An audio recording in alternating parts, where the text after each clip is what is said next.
अस्सलाम वालेकुम स्टूडेंट्स। आज हम करेंगे 3.4। इसके क्वेश्चन नंबर 1 मैंने आपको करवाया था। इसमें से 2 क्वेश्चन रह गए थे, 2 या 3 रह गए थे। तो वो मैंने आपको कहा था कि क्योंकि उसमें डबल टाइम कंपोनेंट और डिवाइडेंड यूज़ होगा, तो वो मैं आपको एक करवा देती हूँ। तो बाकी जो है उससे रिलेटेड जो बाकी 2 रह जाएंगे वो आपने खुद करने हैं। क्वेश्चन नंबर 1 का 6 पार्ट है। a + b + c + d divided by a + b - c - d divided by a - b + c - d और divided by a - b - c + d। तो यहाँ पे हम जब इसको सॉल्व करेंगे हम यहाँ पे लिखेंगे, क्योंकि इसमें भी प्रूफ हमने यही करना था कि prove that a ratio b is equal to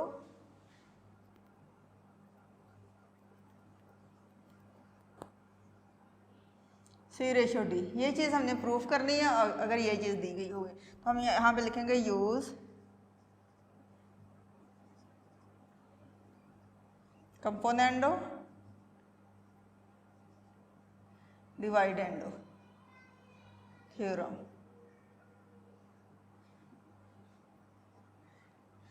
ये पूरी वैल्यू मैंने जैसे आपको बताया था कि a/b is equal to c/d है। ये पूरी वैल्यू a है, ये b है, ये c है और ये d है।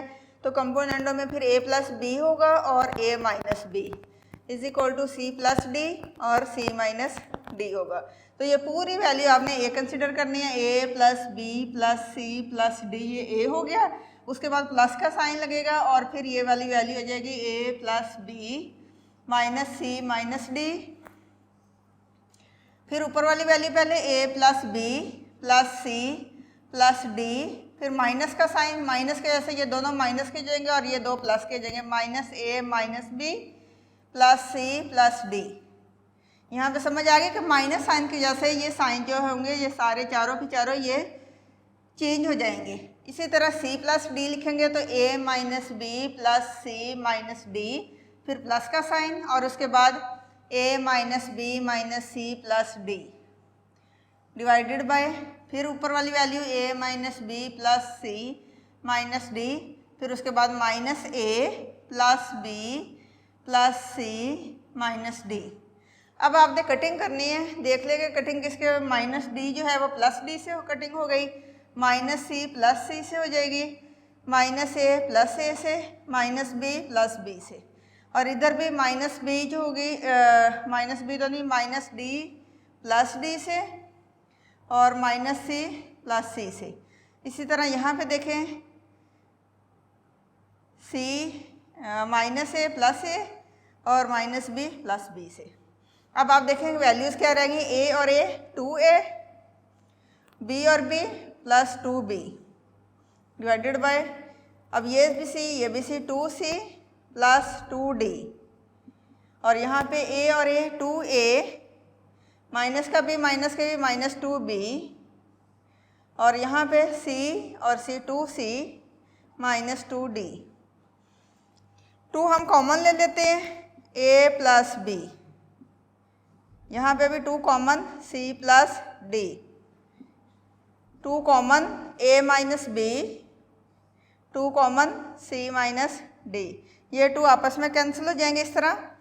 अब आपके पास जो वैल्यू आई है वो क्या आई है, a + b divided by c + d is equal to a - b divided by c - d। अब आप देखें कि जो यहाँ पे वैल्यू अगर आप गौर करें तो यहाँ पे जब हम कंपोनेंट और डिवाइडेंड लगाते हैं तो a + b है, तो फिर वही सेम वैल्यू यहाँ पे नीचे है लेकिन साइन माइनस के साथ है, a - b। फिर c + d है तो c - d है। अब कंपोनेंटो डिवाइडेंडो की ये प्रॉपर्टी मैंने आपको इससे पहले 2 करवाए थे, इन्वर्टेंडो थ्योरम और अल्टरनेंडो। अल्टरनेंडो थ्योरम में क्या था कि अगर ये c की वैल्यू b की जगह पे आ जाए और b की वैल्यू c की जगह पे जाए तो फिर अल्टरनेंडो थ्योरम होगा। यहाँ पे अगर आप गौर करें तो ये a + b है, यहाँ पे a - b आना था और ये a - b यहाँ पे है। यानी अगर ये देखें a b c d, अगर हम c की वैल्यू को b की जगह पे और b की वैल्यू को c की जगह पे करें तो क्या कौन सा थ्योरम यूज होगा, अल्टरनेंडो। तो यहाँ पे लिखेंगे यूज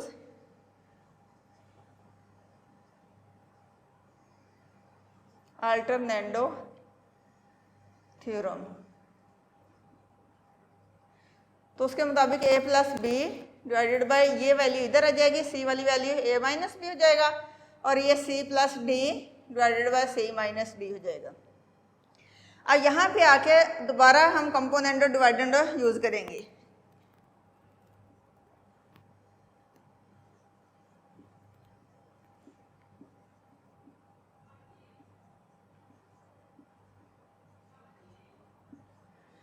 यूज़ कंपोनेंट और डिवाइडेंड। फिर उसके बाद हमने ये करना, ये a है, ये b है, ये c और ये d। तो a प्लस b यानी a, फिर प्लस a माइनस b, उसके बाद a प्लस b, फिर माइनस a, और ये प्लस का b हो गया। इसी तरह c plus d plus c minus d, plus से साइन चेंज नहीं होते। फिर उसके बाद c plus d minus c और प्लस d। अब आप कटिंग करें माइनस डी प्लस डी से, माइनस सी प्लस सी से, माइनस बी प्लस बी से, माइनस ए प्लस ए से। तो यहाँ पे क्या वैल्यू रहेगी, 2a over 2b, 2c over 2d। ये 2 आपस में कैंसिल हो गए। तो यहाँ पे a over b is equal to c over d, और ये किसके इक्वल होता है, a ratio b is equal to c ratio d, और ये चीज़ हमने प्रूव करनी थी। तो इस तरह से आपने देखना है कि आपने यहाँ पे अल्टरनेंडो लगाना है या इन्वर्टेंडो। बाजू का होता है कि माइनस की वैल्यू जैसे ये थी, अगर यहाँ पे हमने यहाँ पे चेंज किया, अगर यहाँ पे सपोज करें माइनस की वैल्यू होती है, यहाँ पे प्लस की वैल्यू होती है, a minus B over a plus B होता है, तो फिर हम यूज़ करते इन्वर्टेंडो थ्योरम और उसको चेंज कर लेते। इसी सिचुएशन में हम इसको कर लेते, और फिर उसके बाद आपने इसको कंपोनेंट और डिवाइडेंडो को यूज़ करना है और उसके बाद उसको सॉल्व करना है। तो ये क्वेश्चन था। और इसी तरह जिसमें 2 टाइम्स आपका कंपोनेंट और डिवाइड, वो है 7 पार्ट, वो भी आपने इसी तरीके से ही करना है। ठीक है, 8 जो है वो 2 टाइम्स तो नहीं है, लेकिन ये आपका आपको पिछले पार्ट्स करवाए थे, पहले वाले पार्ट्स जो थे, सेम उसी तरीके से आपने इसको करना है। और अब हमने इसको करना है क्वेश्चन नंबर 2 को। और क्वेश्चन नंबर 2 जो है वो क्या है, वो मैं आपको यहाँ पे डिटेल से क्वेश्चन बताऊंगी, उसके बाद फिर आपने इसको करना है।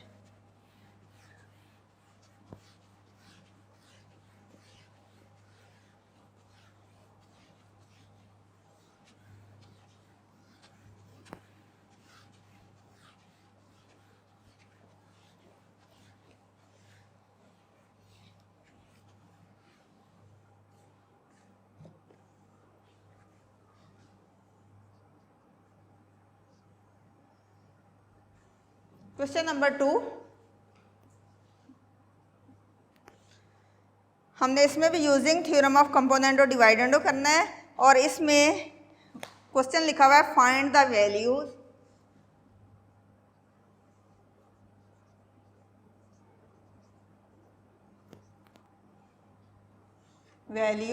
ऑफ, किसकी वैल्यू फाइंड करनी है, x plus 2y divided by x minus 2y plus x plus 2z x minus 2z if x is equal to 4yz divided by y plus z। इसको करने का आसान तरीका ये है कि ये जो क्वेश्चन है उन्होंने कहा कि इसकी वैल्यू फाइंड करें अगर x की वैल्यू ये है। हमने इसको 3 पार्ट्स में करना है, यानी पहले हम इसको सॉल्व करेंगे, ये फर्स्ट पार्ट हो जाएगा, उसके बाद हमने इसको सॉल्व करेंगे, ये सेकंड पार्ट हो जाएगा, उसके बाद हमने यहाँ पे देखना अगर प्लस है तो प्लस, अगर माइनस है तो माइनस, तो थर्ड पे हमने प्लस या माइनस करना है। और लेना किसको है, वैल्यू आपकी ये होगी। तो सॉल्व करते हैं। यहाँ पे लिखा हुआ है x की वैल्यू क्या दी हुई है, 4yz divided by y plus z। अब जैसे यहाँ पे देखें, यहाँ पे वैल्यू देखें, a over b is equal to C over D. जब हम कंपोनेंट और डिवाइडेंड लगाते हैं तो हमारे पास ये होनी चाहिए वैल्यूज a b c और d। अब इस जैसे मैंने यहाँ पे हम इस फर्स्ट पार्ट को देखें तो यहाँ पे जो ये वैल्यू लिखी हुई है ये x यानी ये डिनोट कर रहा है a को। तो अगर हम कंपोनेंट और डिवाइडेंडो की प्रॉपर्टी देखें तो इसमें लिखा हुआ है a प्लस बी। तो इसका मतलब है a के बाद जो प्लस के साइन के बाद जो वैल्यू है वो b की वैल्यू है। तो इसका मतलब ये ए प्लस बी है divided by A minus B है। तो इससे पता चला कि हमारे पास बी की वैल्यू क्या है 2y। तो हम क्या करेंगे, इस पूरी इक्वेशन को 2y से डिवाइड कर देंगे।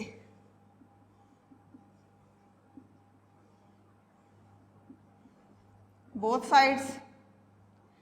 तो ये x ओवर 2y हो गया, 4yz divided by 2y, y plus z।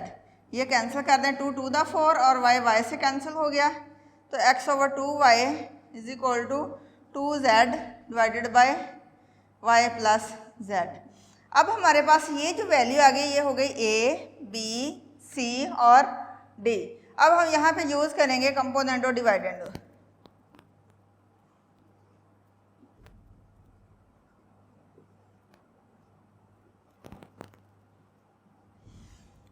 तो यू कंपोनेंट डिवाइडेंडो के मुताबिक a प्लस बी यानी x plus 2y over x minus 2y is equal to, इसी तरह ये c है और ये d है। तो 2z plus y plus z, फिर 2z minus y minus z। इनको सॉल्व कर लें तो ये हो जाएगा x प्लस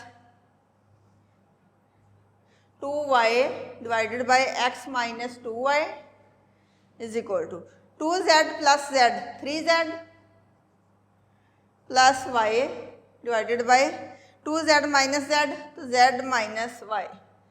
ये आ गई वैल्यू। अब आपने यहाँ पे देखना है कि यहाँ पे जो हमने जो फर्स्ट पार्ट इसका सॉल्व किया यानी इसकी वैल्यू जो निकाली है x plus 2y over x minus 2y, तो ये x plus 2y over x minus 2y इसकी वैल्यू हमने निकाल ली है। अगर यहाँ पे माइनस का साइन होता और इधर प्लस का साइन होता तो फिर हम यूज़ करते इन्वर्टेंडो थ्योरम और फिर इसको चेंज कर देते। अब यहाँ पे जो जैसे वैल्यू दी हुई है हमने उसको उसी सूरत में ही सॉल्व कर लिया है, तो हम इसको कह देंगे ये इक्वेशन 1 है। अब हमने दूसरे नंबर पे अब ये सॉल्व करना है, तो फिर हम अगेन लेंगे यहाँ पे x is equal to 4yz divided by y plus z। अब जैसे ये सॉल्व कर लिया है और इसमें हमने b की वैल्यू ढूंढी थी कि b की वैल्यू क्या थी 2y। इसी तरह जब हमने ये वाला पोर्शन सॉल्व करना है तो इसमें ये x जो है ये a को डिनोट करेगा और 2z जो है वो b को डिनोट करेगा। तो यहाँ से ये इसको अब अपने माइंड से निकाल दें कि हमने ये सॉल्व कर लिया। अब हम इसको सॉल्व कर रहे हैं तो a plus B a minus B, इसका मतलब है ये x डिनोट कर रहा है a को, तो हमें यहाँ पे b के लिए क्या चाहिए 2z। जैसे यहाँ पे डिवाइड किया था 2y से यानी इस वैल्यू से पूरी को इक्वेशन को डिवाइड कर दिया था, इसी तरह अब हमने इस पूरी इक्वेशन को 2z से डिवाइड करना है।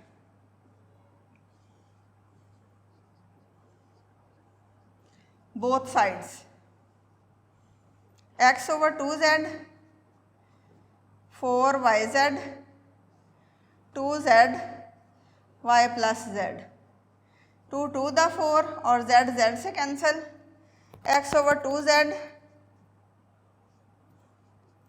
2y over y plus z।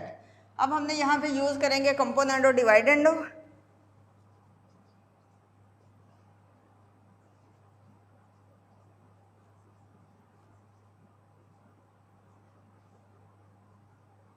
Theorem.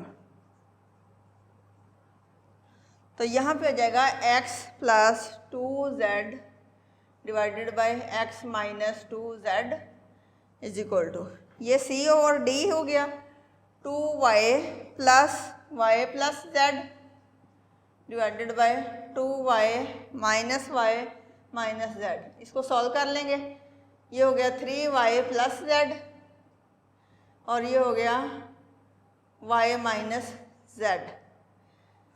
यहाँ पे हो गया x plus 2z divided by x minus 2z। ये आ गई आपकी दूसरी इक्वेशन। फर्स्ट इक्वेशन ये है और सेकंड इक्वेशन ये है। अब आपने इसकी भी वैल्यू फाइंड कर ली, इसकी भी। उसके बाद थर्ड नंबर पे अब हमने यहाँ पे देखना है कि हमने इसको ऐड करना है या सब्ट्रैक्ट करना है। तो यहाँ पे ऐड है तो हम यहाँ पे लिखेंगे ऐड इक्वेशन 1 एंड 2। तो लेफ्ट साइड की इक्वेशन को लेफ्ट साइड के साथ ऐड करेंगे और राइट साइड को राइट साइड के साथ। तो x plus 2y x minus 2y plus का साइन लगाया, ये भी लेफ्ट साइड की x plus 2z divided by x minus 2z। फिर लेफ्ट साइड की जो है ये राइट साइड की 3z plus y over z minus y, और यहाँ पे है प्लस का साइन और 3y plus z divided by y minus z, ये लिखा हुआ है। अब हमने क्या करना है, यहाँ पे z माइनस वाई है, यहाँ पे y माइनस z है, तो दोनों को सेम करना है। यहाँ पे z माइनस वाई है तो यहाँ पे भी z माइनस वाई है। हम क्या करेंगे, माइनस कॉमन निकाल लेंगे। जब हम माइनस कॉमन निकालेंगे तो ये जो z है ये प्लस का हो जाएगा और ये y जो है वो माइनस का हो जाएगा। तो वो जो माइनस साइन हम कॉमन निकालेंगे वो इस प्लस से मल्टीप्लाई होके यहाँ पे प्लस माइनस माइनस हो जाएगा। 3z plus Y, z minus Y, 3y plus z, z minus Y. यहाँ पे समझ आ गई? या फिर ऐसे कर लें, यहाँ पे माइनस कॉमन लेंगे तो ये z प्लस का होगा, इसलिए मैंने पहले लिख दिया, और ये y माइनस का हो जाएगा। माइनस कॉमन लेने अंदर मल्टीप्लाई करें तो माइनस z प्लस y होता है। जब हम माइनस कॉमन लेंगे तो z माइनस वाई। अब ये जो माइनस का साइन है ये इस प्लस से मल्टीप्लाई होगा तो प्लस माइनस माइनस, तो यहाँ पे इसलिए माइनस लिखा है। ठीक है, अब दोनों तरफ दोनों एलसीएम जो है वो z माइनस वाई और फ्रैक्शन में z माइनस वाई है, तो z माइनस वाई लिखेंगे यहाँ पे एलसीएम, और ये हो जाएगा 3z प्लस वाई। ये माइनस साइन जो है इन दोनों से मल्टीप्लाई होगा, माइनस 3y माइनस z। अब इसको सॉल्व कर लें, 3z में से z माइनस किया 2z, ये लेफ्ट साइड पे आपकी ये पूरी ऐसे ही आती जाएगी, तो ये आ जाएगा 3z में से z माइनस किया 2z और माइनस 3y में से एक y निकाल दिया तो minus 2y over z minus Y. 2 common आ गया, z minus Y divided by z minus Y, तो ये कैंसिल हो गया। तो आपकी इसकी वैल्यू क्या आ गई, x प्लस 2y, यहाँ पे x plus 2y over x minus 2y plus x plus 2z over x minus 2z 2 के इक्वल आ गई। यहाँ पे ये जगह कम है तो यहाँ पे आपने लास्ट में लिख देनी है ये पूरी वैल्यू, किसकी वैल्यू क्या आई है 2। तो ये लॉन्ग क्वेश्चंस में ये वाले क्वेश्चंस आते हैं, ये जो 3.4 एक्सरसाइज है ये लॉन्ग क्वेश्चंस की है, तो आपने इसको करना है। तो इसमें एक और मैं आपको दिखा देती हूँ जो जिसमें आपने माइनस का साइन है, वो सिर्फ आपको जस्ट बता देती हूँ कि आपने इसमें चेंजिंग कहाँ पे करनी है। इसका क्वेश्चन नंबर, इसका थर्ड पार्ट देखें, फाइंड द वैल्यू ऑफ,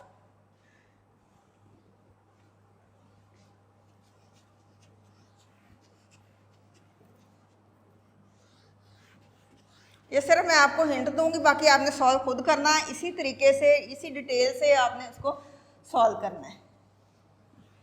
ये देखें क्वेश्चन लिखा हुआ है, इसका third part x minus 6a, third part है ये, x plus 6a minus x plus 6b x minus 6b if x is equal to 12ab divided by a minus b।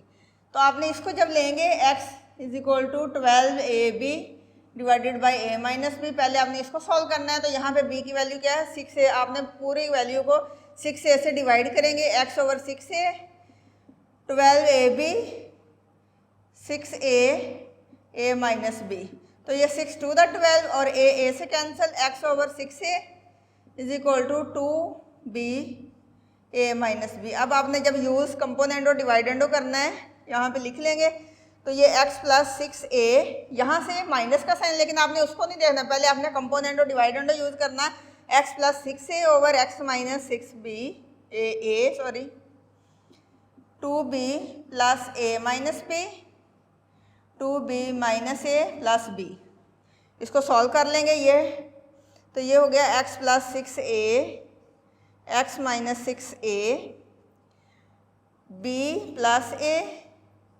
Over 3b minus a, ऐसे हो गया। अब आपने जब solve करके equation 1 का नाम देने से पहले आपने इसको देखा कि यहाँ पे जो दी हुई गिवन जिसकी वैल्यू फाइंड करनी है वो वहाँ पे माइनस का साइन है, इधर प्लस का है, तो आपने यहाँ पे यूज़ करना है इन्वर्टेंडो।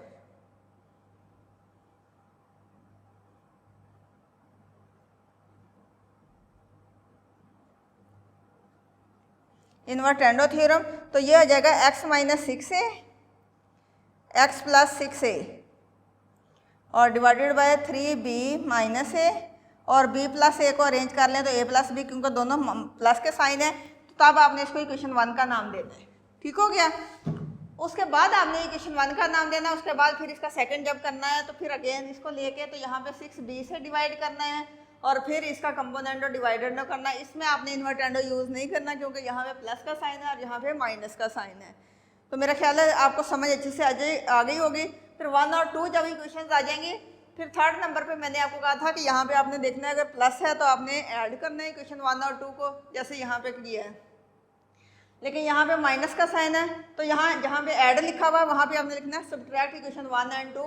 पहले आपने जो लेफ्ट साइड की पहली इक्वेशन है उसकी वैल्यू, फिर माइनस का साइन, फिर जो दूसरी आएगी वो, और फिर जो उनकी वैल्यूज़ आई हैं राइट साइड की वैल्यूज़ ये, और जो दूसरी आएगी उन दोनों को माइनस करना है। अगर एलसीएम सेम है तो एक दफ़ा, अगर उनका सेम नहीं है, दो डिफरेंट एलसीएम आ जाते हैं, तो फिर दोनों ही एलसीएम लेके उनको मल्टीप्लाई करें और उसको सॉल्व कर लें। तो ये जो है आपका काम जो है ये क्वेश्चन नंबर 1 और 2 इनकी प्रैक्टिस करें। 2 मैंने आज आपको करवाया है, इंशाल्लाह फिर कल जो है इसका जो नेक्स्ट जो है 6 से हैं, इसके 6, 7, 8, 9 ये कल के लेक्चर में मैं आपको करवाऊंगी। तो उससे पहले आपने इसकी एग्जांपल्स और इसके क्वेश्चन जो हैं वो आपने अच्छे से करने हैं, और इनके जो थ्योरम्स की स्टेटमेंट है वो अच्छे से आपने करनी है कि इन्वर्टेंडो थ्योरम की क्या स्टेटमेंट है, अल्टरनेंडो की क्या है, कंपोनेंडो डिवाइडेंडो की क्या स्टेटमेंट है। आपको वो अच्छे से आएंगी तो आपको समझ आ जाएगी कि हमने यहाँ पे अल्टरनेंडो लगाना है या इन्वर्टेंडो लगाना है। ठीक है, समझ आ गई होगी। मेरा ख्याल है 3.4 में जो मैंने फर्स्ट करवाया है उसमें अल्टरनेंडो थ्योरम यूज़ किया, तो आपको समझ आ गई होगी कि b को c की जगह पे और c को b की जगह पे अगर हम शिफ्ट कर दें तो अल्टरनेंडो थ्योरम यूज़ होता है, और इन्वर्टेंडो में हम b को a की जगह पे और a को b की जगह पे शिफ्ट कर दें तो इन्वर्टेंडो यूज़ होता है। तो बाकी के जो इसकी प्रैक्टिस अच्छे से करें। ये लॉन्ग क्वेश्चन इसमें लाजमी क्वेश्चन आता है, तो आपने इसको अच्छे तरीके से करना है। अल्लाह हाफिज़।